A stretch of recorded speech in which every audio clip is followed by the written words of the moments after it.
Hi guys, welcome to another video from JMC. This is what you can see in front of you is the JMC 900 kit. It's a 900 kit because based on the selection of 35 frame Garrett turbos you can attach to it, you can push it to around 900 wheel horsepower using a Garrett G35 1050. So what you can see in front of you right now is actually a GTX 3582 Gen 2 R turbo. Okay, this thing will give you approximately 730 wheel horsepower, and that's a genuine 730 wheel horsepower.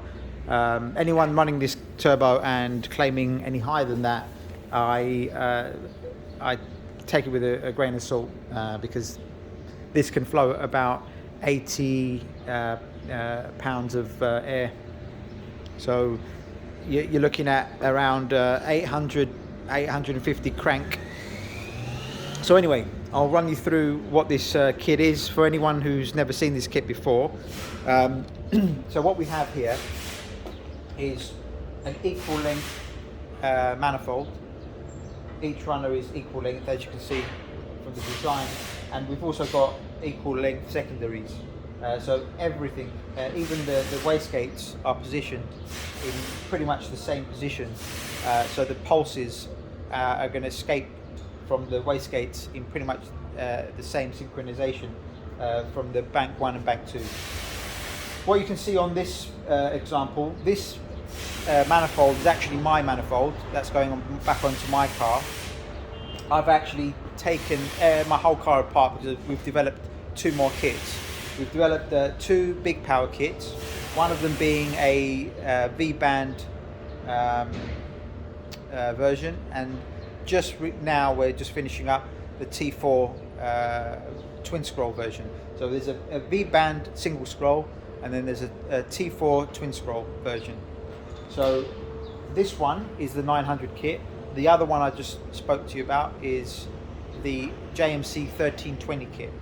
So this one, we've developed a 3.5 inch downpipe now. So this is a new downpipe. There's only one of these right-hand drive 3.5 inch downpipe for the kit. These will be for sale, but not just yet. I'm going to quickly run it through its paces first. Make sure we haven't made any mistakes in terms of with fitment. So once we've confirmed fitment, we can then put these on the website for sale.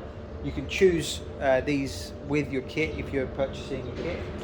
So the 900 can come with this, but I would say that you don't actually need this unless you're running over 800 horsepower to the wheels. I mean, you're not going to need the 3.5 inch. Now, if you're running to like 600, 700, the 3 inch that we supply fits perfectly, and it suffices.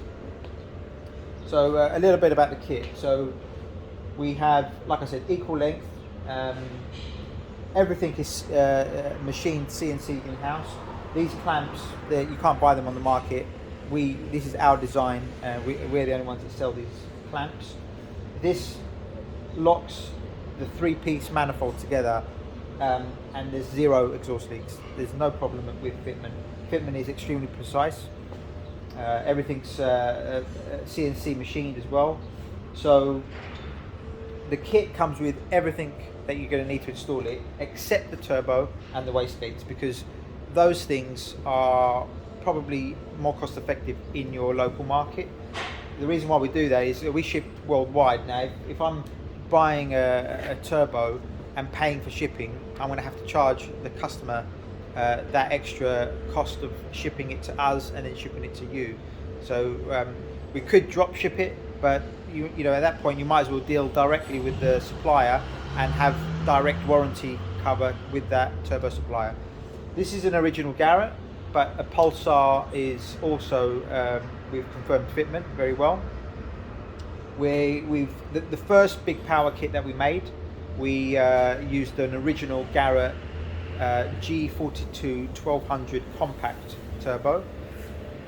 You're going to have to use the compact because the regular G42 1200 with the V-band compressor housing is just way too big. I mean, it's tight enough fitting such a huge turbo in the space that the E chassis provide.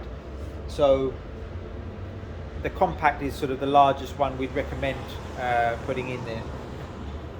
And then we're developing the T4 twin scroll flange, and actually the customers opted to go for a Pulsar. So that's a Pulsar G42 1200 compact, and we did a side-by-side comparison. I don't know if you've seen that video, and we couldn't find any real differences between one or the other. Very impressed with Pulsar's quality, but we actually haven't seen it in action. So well, hopefully these customers, they'll give us some feedback. Maybe they'll post some stuff in the forums and social media, and we can discover what the big power kit with a Pulsar can do as opposed to the Garrett.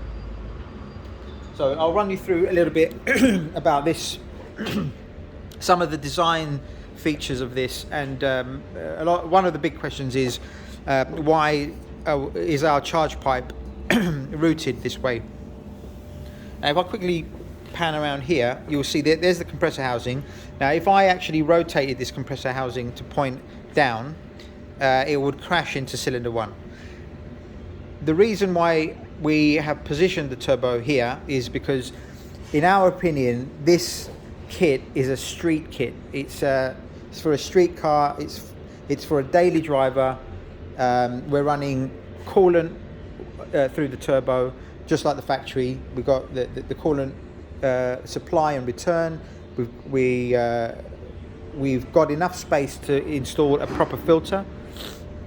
And the reason we didn't compromise with the equal length, because that's the unique selling point of our kit is that it's truly a equal length manifold, and you can hear it. I mean, the proof is how the kit sounds when you install it. It sounds like no other N54 you've ever heard. So if I can find a sound clip, I'll link a sound clip or whatever in this video. That is a testament to the equal length performance. So unlike a log manifold will rely on back pressure to spool the turbo. So the advantage of that is, I suppose, is that your back pressure, you're building up back pressure lower down in the RPMs, which is a bad thing, but also a good thing, because you're also spooling the turbo slightly quicker. Now with a long tube manifold like this one, you actually rely on the pulse. So the pulse energy that is generated per cylinder fire that comes and spins the turbine. That's where you get your but you've got a lot lower back pressure. Okay, so effectively these things will have a much cleaner, better flow at higher RPMs, and also it reduces the stress on the valve train. So you haven't got reverberations going on in the manifold, which are finding open valves at higher RPMs. There's a lot of chaos going on in that manifold at 7,000 RPM. So with this kit, you can up your rev limiter to 8,500 quite easily, and the engine will be happy about it. So my car is, it's a stock block at the moment. We're just pushing it now with a stock block because we want to represent the majority of the market, which is most people are going to run a stock engine. Their goals are sort of a very reliable 550 to 650 horsepower. That's totally achievable with this kit. Extremely reliable, lower temperatures as well. You might think with all of this tubular manifold that there'll be high temperatures, but there won't be, because all of this is coated with a triple layer, and this triple layer is a cobalt layer. Then we do a zirconia layer, which is that white Formula 1 type manifold covering, and then on top of that, just to protect it's more of an aesthetic and protective layer, is a titanium layer, and that's where this blue hue comes from. So underneath this is the zirconia, and that is where it really does protect radiant heat from burning up the engine bay. So I can't think of anything else I can talk about apart from so one of the things is the 3-inch downpipe. Now this is the right-hand drive 3-inch downpipe. I'm going to test this. As soon as this has been tested, they'll be available for sale on the website. You don't need this a 3.5-inch downpipe unless you're running over 800 horsepower. So this is really for the guys that want to run the G35 1050, push sort of 850, 900 wheel horsepower. Then obviously that 3.5-inch downpipe comes into play. And we always want to look after the right-hand drive crowd as well, as we're right-hand drive in Cyprus. That's where we're from. We want to look after those guys too. So everything we do is obviously left-hand drive, but we're also 100% right-hand drive compatible. We've actually developed another downpipe for the same kit. That's the JMC 900 kit that you just saw. This is a left-hand drive downpipe. This just means that it's a straighter unit and it fits straight on your left-hand drive vehicles. So that's about it. Any questions? Leave in the comments.